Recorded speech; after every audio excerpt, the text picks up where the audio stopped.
Tomorrow is a so-called vote-a-rama that includes something now being called skinny repeal. Do you think that is better than full repeal?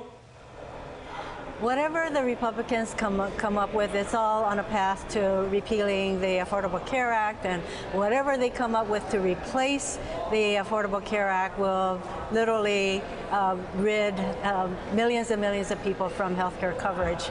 So what they're coming up with in any way, shape, or form will not be good for millions of people in our country, particularly the poorest, sickest, and oldest in our communities. So you don't view skinny repeal as anything you'd get on board with here? It's just a ploy. They'll do anything to try and get the votes that they need, but it's really to get us to the point of repealing. And you know what? They can't even figure out what to replace the Affordable Care Act with. And the big debate among them seems to be, how many people do we need to kick off health care in order to get the votes that they need?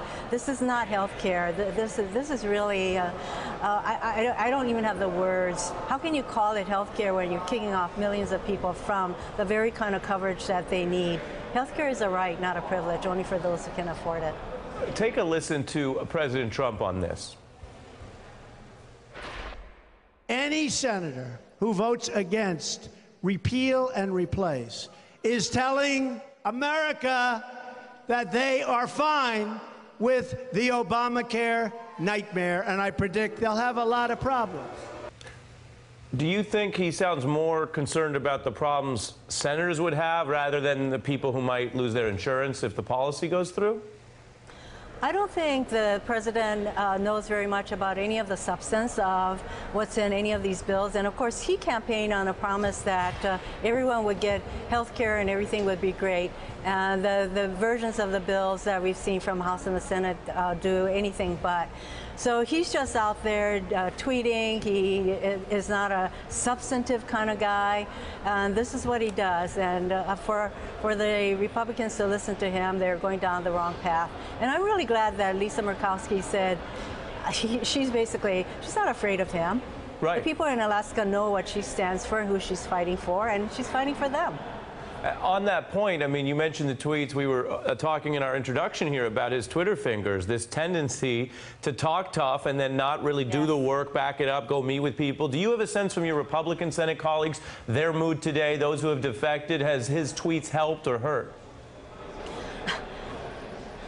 You know what? It is very clear that he will attack anybody. And so this is, to me, the behavior of a classic bully. And he can tweet all he wants at 5 a.m., whatever it is. One day he's tweeting this, another day he's doing that. Totally unpredictable and not any kind of a founding or basis in which to vote for any bill. And really, the senators are going to need to take responsibility for whatever version they come up with. But the versions that we've seen so far will knock millions and millions of people off of health care. And that's not right. Hey there, I'm Chris Hayes from MSNBC. Thanks for watching MSNBC on YouTube. If you want to keep up to date with the videos we're putting out, you can click subscribe just below me or click over on this list to see lots of other great videos.